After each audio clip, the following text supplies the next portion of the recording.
السلام علیکم ورحمۃ اللہ وبرکاتہ۔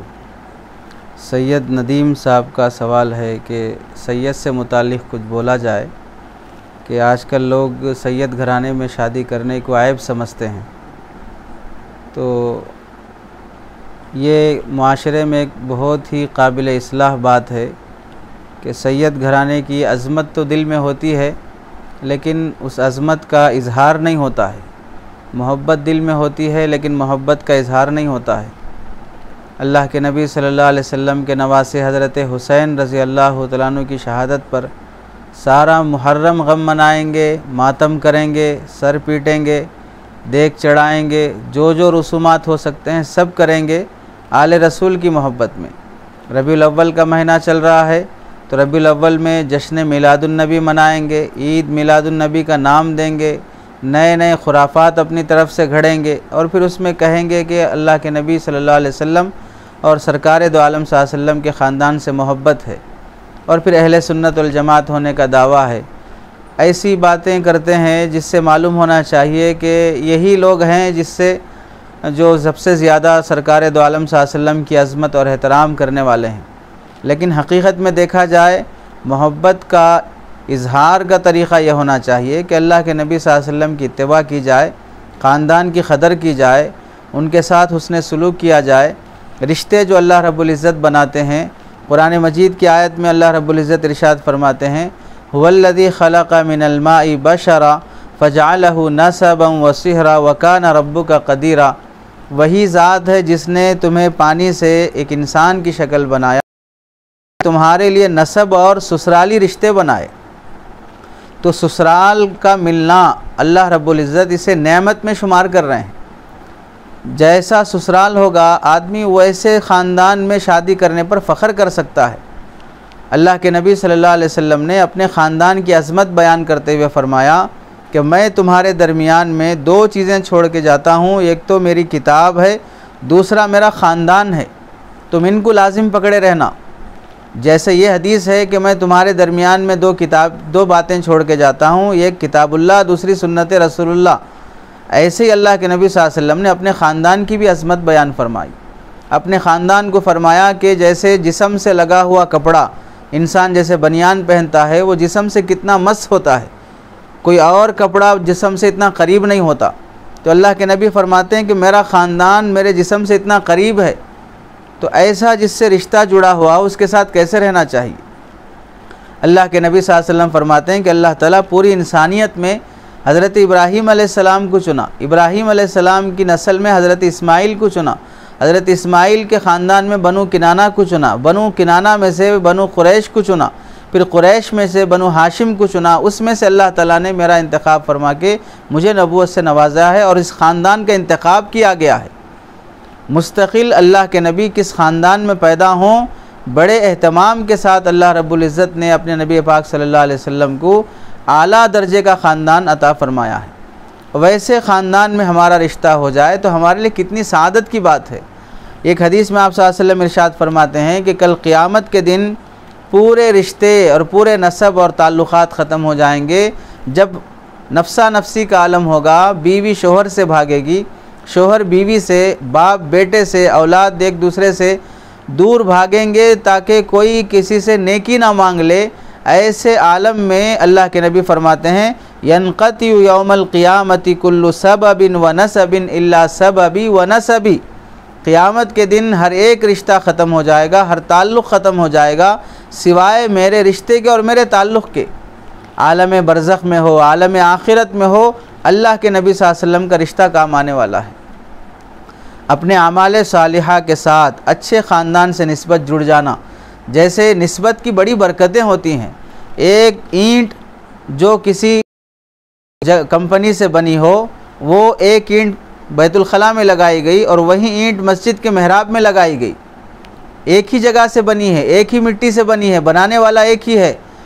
بیت الخلاء میں لگی ہے، بغیر چپل کے جانا گوارا نہیں کریں گے، مسجد کے محراب میں لگی ہے، پیشانی ٹیکنا گوارا ہے، اس میں سعادت سمجھی جاتی ہے۔ باقی اینٹ ایک ہی ہے لیکن لگنے کی نسبت بدل گئی ہے، ایک ہی جگہ کا کپڑا ہے، اس سے آدمی جسم کے مختلف کپڑے سلواتا ہے، ٹوپی بھی سلوائی جاتی ہے، اس سے شلوار بھی سلوائی جاتی ہے، ایک کی جگہ الگ ہے، دوسرے کی جگہ سر کا تاج بن جانا ہے۔ تو نسبت کی وجہ سے اللہ رب العزت بڑا مقام دے دیتے ہیں۔ اسی نسبت کی بنیاد پر حضرت عمر رضی اللہ تعالیٰ عنہ جب میری بیٹی حفصہ سے رشتہ کرنے کے لیے سرکار دو عالم صلی اللہ علیہ وسلم نے پیغام بھیجا، تو حفصہ سے رشتہ کرنے پر جتنا مجھے خوشی ہوئی، کسی اور موقع پر مجھے اتنی خوشی نہیں ہوئی کہ میری بیٹی اب سرکار دو عالم صلی اللہ علیہ وسلم کی بیوی بن رہی ہے اور میرا نبی پاک صلی اللہ علیہ وسلم سے رشتہ قائم ہو رہا ہے۔ اور جب یہ حدیث حضرت عمر رضی اللہ تعالیٰ عنہ نے سنی کہ قیامت کے دن اللہ کے نبی صلی اللہ علیہ وسلم کا رشتہ کام آنے والا ہے، نسبت اور تعلق کام آنے والی چیز ہے، تو حضرت علی رضی اللہ تعالیٰ عنہ کی بیٹی حضرت فاطمہ رضی اللہ تعالیٰ عنہ کی بیٹی ام کلثوم جو چھوٹی بیٹی تھیں اور کم عمری میں بالغ ہو گئی تھیں، اور حضرت علی رضی اللہ تعالیٰ عنہ نے اپنے بھائی کے بیٹوں کے لیے رکھا تھا کہ میں ان کے ہاں رشتہ کروں۔ حضرت عمر رضی اللہ تعالیٰ عنہ امیر المؤمنین نے پیغام بھیجا کہ میں آپ کی بیٹی سے نکاح کرنا چاہتا ہوں، اور وجہ کیا ہے؟ صرف اس وجہ سے کہ نبی کے خاندان سے میرا رشتہ جڑ جائے، نبی کی اولاد ہے، نبی کی بیٹی ہے، سادات گھرانے کی ہے، اس سے میرا رشتہ جڑ جائے تاکہ کل قیامت کے دن اس رشتے کا تعلق مجھے کام آ سکے۔ اور جب حضرت علی رضی اللہ تعالیٰ عنہ نے منظور فرما لیا تو عرب میں مہر زیادہ باندھنا لڑکی کا بڑی شان اور فخر کی چیز سمجھی جاتی تھی۔ حضرت علی رضی اللہ تعالیٰ عنہ اس رشتے کے قبول ہو جانے کی خوشی میں 40,000 درہم مہر لگائے، 40,000 درہم۔ اور جب نکاح ہوا صحابہ کے مجمع میں آ کر اعلان فرما کر کہنے لگے تم سب کو چاہیے کہ مجھے مبارکبادی دو، اس واسطے کہ میرا رشتہ نبی کے خاندان سے جڑ گیا ہے، میں اب نبی کے خاندان کا داماد بن گیا ہوں۔ حالانکہ حضرت عمر رضی اللہ تعالیٰ عنہ اپنی جگہ بذات خود کتنے فضائل کے مالک ہیں، خلیفہ راشد ہیں، دوسرے خلیفہ ہیں، اللہ کے نبی صلی اللہ علیہ وسلم سے رشتہ پہلے ہی سے جڑا ہوا ہے، پھر بھی نبی کے خاندان کا داماد بن جانا، نبی کے خاندان کی بیٹی سے رشتہ کر لینا اتنا ضروری اور اتنا اہم سمجھا کہ یہ مجھے کل قیامت میں کام آ سکے۔ اور حضرت عمر رضی اللہ تعالیٰ عنہ سے حضرت ام کلثوم رضی اللہ تعالیٰ عنہ سے نکاح ہونے کے بعد 2 اولاد بھی ہوئی، ایک حضرت زید بن عمر اور دوسرے حضرت رقیہ بنت عمر، ایک لڑکا ایک لڑکی پیدا ہوئی۔ اس کے بعد جب حضرت عمر رضی اللہ تعالیٰ عنہ کا انتقال ہوا، دنیا سے رخصت فرمائے، تو پھر یہی بیٹی حضرت جعفر رضی اللہ تعالیٰ عنہ عوف بن جعفر کے نکاح میں آئے، ان کا بھی انتقال ہوا، تو پھر عوف بن جعفر کے بعد محمد بن جعفر کے نکاح میں آئے، محمد بن جعفر کا انتقال ہو گیا، تو پھر اس کے بعد حضرت عبداللہ بن جعفر رضی اللہ تعالیٰ عنہ کے نکاح میں آئے۔ تو اس طرح سادات گھرانے سے رشتہ جوڑنے کی ہر ایک کو اس قدر اہتمام ہے، انتقال ہونے کے بعد فوراً دوسرا شخص نکاح کا پیغام بھیج رہا ہے، بیوہ ہو گئی ہے، شوہر کا انتقال ہو گیا ہے، 2 شوہر انتقال ہو گئے، 3 شوہر انتقال ہو گئے، ایسی عورت سے کیا نکاح کرنا، ہرگز یہ تصور نہیں تھا۔ 4 آدمی ایک کے بعد دیگر اس خاندان سے رشتہ جوڑنے کو سعادت سمجھ رہے ہیں، اور ہمارے پاس یہ غلط اور غلیظ رواج چل پڑا ہے کہ سادات کی طرف پیر نہیں کرنا، سادات کی طرف پیٹ نہیں کرنا، سادات کے ہاتھ سے جھاڑو نہیں لگوانا، سادات کے ہاتھ سے کھانا نہیں بنوانا، سادات کو برا بھلا نہیں کہنا، سادات کے اوپر نہیں ہونا، اس واسطے ان سے رشتہ نہیں کریں گے، خواہ وہ بھوکے مر رہے ہوں، خواہ وہ دوسروں کے پاس سوال کر کے ذلت کی زندگی گزار رہے ہوں، خواہ وہ کسی اور پریشانی میں مبتلا ہوں، یہ باتیں تو کرتے رہیں گے عظمت اور احترام کے، لیکن ان پر ترس کھانے کی کوئی جذبہ اور کوئی رحم نہیں۔ اسی کو کہتے ہیں مگرمچھ کے آنسوں بہانا،